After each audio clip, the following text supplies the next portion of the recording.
Hey everyone, welcome back to another episode of Gone Fishing. I'm your host, Connor, CEO at Phin, and I am joined by the amazing, the wonderful Michael Riggs, who is a wonderful friend of mine and also an incredibly talented individual. Riggs, how are you? I'm doing wonderful, Connor. It's absolutely great to actually be on this. I know we've talked about this for a while, so Amanda helped set the date, and here we are. So I'm excited. You know, we talk about all the things that can't end up on a podcast separately, but there's at least a few we can talk about here. Exactly. The safe for podcast stuff. The FCC won't fine you. However, you may lose listenership. So fine by me. For folks who have no idea who you are, I've known you for quite some time, but a lot of people probably don't know you. Do you want to give a little bit about your background and what you're doing today? Yeah, absolutely. I've been doing technology for almost 30 years, as exhibited by the gray hair, and security for probably the last 15. Got introduced to the channel through a couple of really good friends of mine, Wes Spencer and Aaron Chernin, formerly of Perch. As most everybody knows, Perch was acquired by ConnectWise. And I've just been rolling around the channel ever since, helping out, advising where I can. I've been helping you guys over at Phin for a number of years now. You guys have built an absolutely amazing platform, helping my friend Wes Spencer with Empath.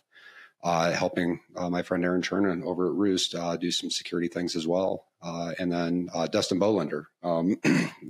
We're doing some weird insurance things together. I never thought I would actually be excited about insurance. But I guess, financial services and Department of Defense and all that have appealed to me. So it just makes sense that I continue down the highly compliant rabbit hole. That is an eclectic past. It is. It truly is, man. You do have gray hairs, but you're a young spirit. Thank you. So one of the topics you wanted to discuss today was overall security maturity in the channel. This is absolutely. It's a topic I chat about with a ton of folks. It's a topic that sometimes everyone's throwing rocks and we're all in a glass house, which doesn't make a lot of sense because everyone has a ton of opinions on this. But what is your perspective on security maturity in the channel?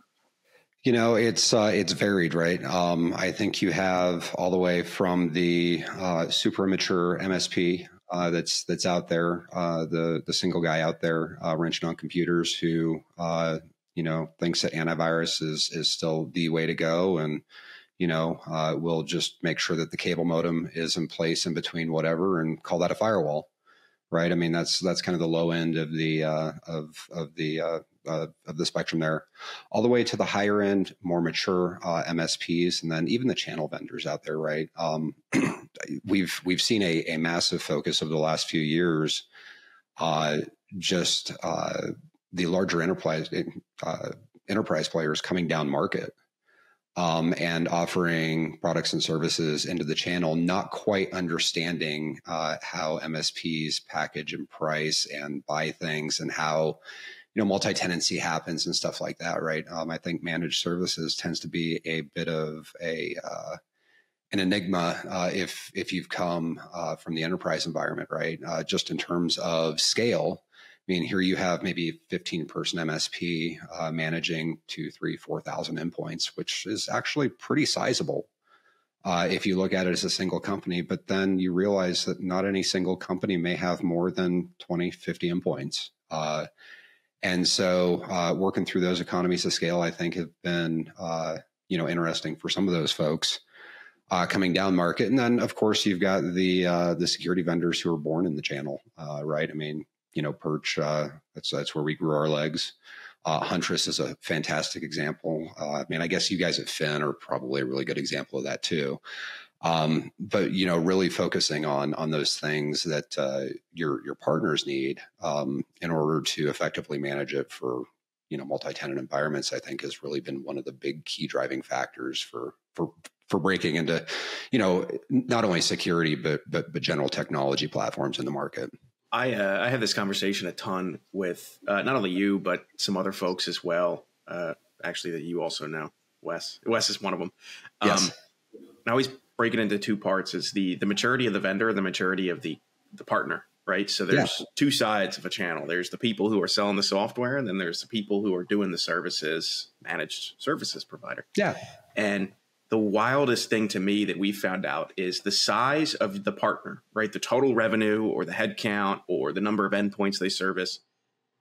There's a correlation that it has between that and the operational maturity level of that MSP, but it's not, it's by far and away not a predictor. I mean, I think you're hitting on the nail on the head. I mean, go for it and finish your thought there.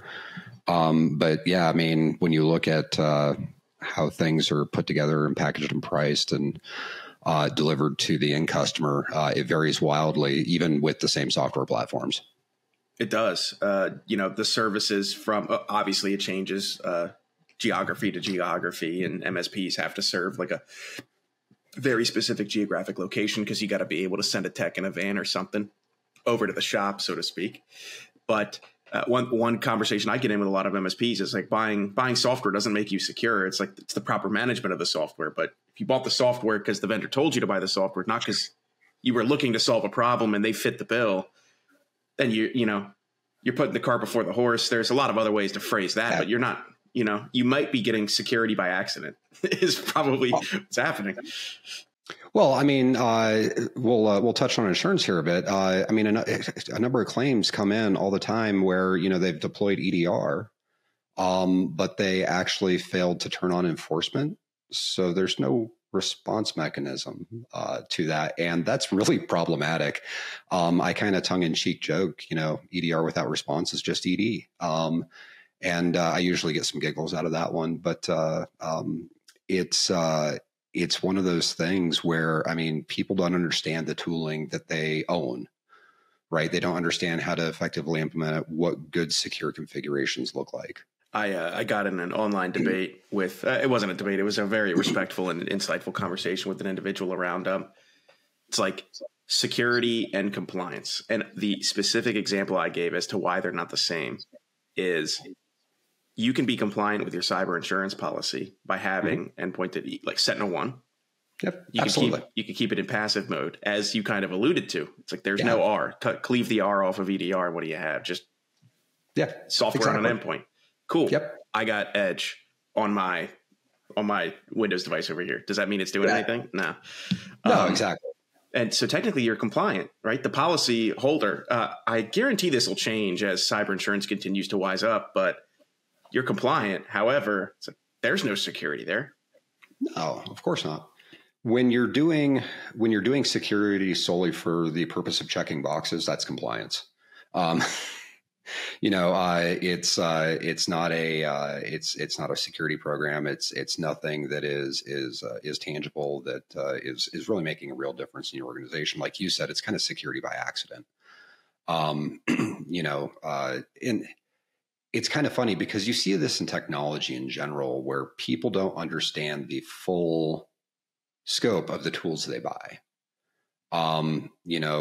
They were told, hey, this shiny widget will do X, Y, and Z for you. So they go through and buy it. I'll pick on Dropbox for a minute because I love picking on them from a data loss protection standpoint. There's great ways to manage it with enterprise or whatever, but typically, it's an employee who just decides to use their personal Dropbox account, shuttle documents back and forth, blah, blah, blah. Because they don't really have a great way to store and back up and have mobility with their documents and stuff like that. And when you talk to them and you're like, hey, by the way, don't you have OneDrive? And they're like, what's OneDrive? I'm like, well, you've got Office 365, right? And they're like, well, yeah. And it's like, well, you can store your documents there. It's just shocking as to the lack of awareness out there for the utility of the things you buy. It's true. I think it's I saw this real early on and it kind of shocked me. So in awareness training, it's like, we're not the most complicated tool, nor are we usually the first set of things somebody wants to buy if they try to create security and, deploy it in a client. And I meet with people. It's like, what do you need us to do? I'm like, well, what do you mean? Like, well, you booked some time with me. Like, your time, I imagine you believe your time's valuable. You have a list. It's like, all right, we'll do phishing and training. How does it need to work for you? Does it need to report on what? How often? To who? Exactly. Like, what do I need to know how we can help you? And they're like, I don't have that. I just booked it. I watched a video and I booked a demo. It's like, great. And then I would like the sliding the napkin with the here's the number on across the table. I'd like email them. All right, here's what I think you should value in an awareness training provider. It's like, yeah, I said this before, and Well, and as an awareness training provider, like any other platform, you're the technology part of people, process, and technology. You're one leg of that three-legged stool. And if somebody doesn't have the thought leadership behind how they need to implement awareness training inside of their organization, great, they bought a SKU. Yeah, you made a sale. However, have they really done anything to truly change the security posture of their organization? Not at all. I mean, things like that require, buy-in. I mean, you need sponsorship. You need good, cohesive, enforceable policy around doing the thing in order to make it effective. And then finally, having a good platform to do it in an effective, hopefully low touch manner is the goal there. And people just go buy tools and be like, okay, cool. I did my thing. I turned it on and, yay, we have compliance. Right. It's nice. Again, you don't have security. It's almost like they're just a NASCAR driver. It's like, look at all these logos. Look, they're all over me. I'm secure. Right? What are you talking about? Exactly. And, I'm impenetrable. Yeah.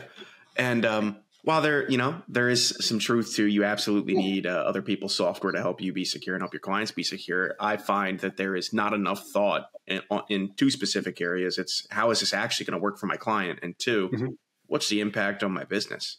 And absolutely. Yeah. I've talked to people who are like, oh, I'll just make my techs handle it. It's like, you're already overworked techs who already don't bill for enough hours because your time tracking's crap.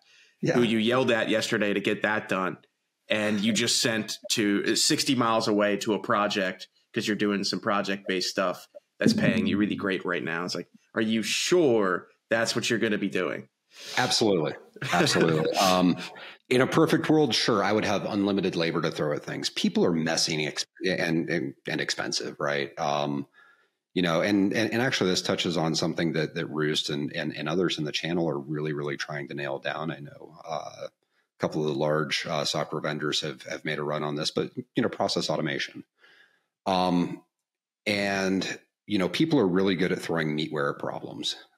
Hey, cool. I can just buy an FTE and make the problem suck less. Instead of actually realizing, hey, you know what, maybe we should begin by, documenting a process and then making that process repeatable and understanding all the caveats of that process. And then, once I've done all those things, then all of a sudden my process is pretty much automatable, right? That's kind of the pinnacle of process documentation is, being able to throw an automation tool at it and continue to do the thing predictably. People suck at accuracy. But with a tool, I can do it accurately, right? I'm not, keying 15 different systems to onboard or offboard a user or to do X, Y, or Z. And that's actually really important in security too. Having something that's predictable should fail in predictable ways as well, right? Or when it fails, at least it's failed for a reason that wasn't accounted for, but it can be then accounted for because everything's documented. Baseline configuration management, just simple, is everything configured the same? Am I deploying desktops in a uniform fashion? Am I setting up users in a uniform fashion? Am I doing these things correctly to do it? And if people are in the process, the answer is usually, well, most of the time, but not 100%, right? And so you end up with these outliers that create tickets into the service desk because they have incidents for whatever incident from the ITIL speak, not from the information security speak. Instead of you being able to focus on problem management, being able to look at problems coming in, looking at a class of them and going, oh, look, I can make a configuration change and fix this problem across 2,000 desktops. So, again, maturity. I remember watching a debate between Ray Orsini and Jason Slagle about for this, for small customers, most of security is just the two P's, the people and the process. Mm-hmm. Are your people not doing incredibly unwise things? And is your process just, do you have one? It wasn't even like, is it good? Yeah. Did you enforce it? Is it followed? It's like, just show it to me and you're already ahead of the game. Right, exactly. I mean, we find that, well, again, compliance, right? And it's why compliance isn't completely thrown out, because you need to be able to show me the thing. If you have it documented, odds are you're probably at least following it some of the time, if not most of the time. And so, cool, and that's how you roll your way into security. Yeah, and all of a sudden you got that extra S in your acronym, MSSP. That drives me insane. Onboard this platform and add the extra S in 15 minutes. Sound like a Geico commercial now. Yeah, sounds like a Geico commercial. For people who wanted to connect with you, or I don't know, listen to some of the ramblings of Michael Riggs, where would you suggest they go? Probably LinkedIn is the best. I'm terrible about getting on there. Social media for me is usually designed around irritating people and just trolling the world. So I've told myself many times, I just need to get on LinkedIn and actually do the thing. But gosh, I'm on a computer so much anyway. I suck at it. So, but anyways, LinkedIn is probably the best place. I'm MSN Riggs over there, and always happy to connect with people and have conversations. Actually, it's kind of funny. Randomly ran into a guy at the gym. I go to Orange Theory Fitness, and ran into a guy who he's like, "Hey, you're over at Perch, weren't you?" I'm like, "How the hell do you know this?" And he met me at a show a few years back. And so we started talking, and he's with an MSP here locally, and so we're going to go talk security next week. It's kind of awesome just to, we're hiding from the channel everywhere. So we have PAX 8. I'm in Colorado Springs, so I have PAX 8 right in the backyard. Just no shortage of amazing talent in the channel here, but it's that way everywhere. I mean, you've got your local tech guy. Awesome. Yeah. Well, folks, if you're listening or watching, we'll have links to all of that in the show notes, so you can actually connect and bother Riggs on a regular basis. Riggs, thanks so much for joining. It was a blast chatting with you, and we'll see you Absolutely. next time. Yeah, thanks. As always, everyone, thanks so much for tuning in to Gone Fishing. If you want to find out more about high-quality security awareness training campaigns, how to launch them in ways that actually engage employees to change their habits, then check us out, Phin Security, at phinsec.io. That's phinsec.io, or click all of the wonderful links in our show notes. Thanks for fishing with me today, and we'll see you next time.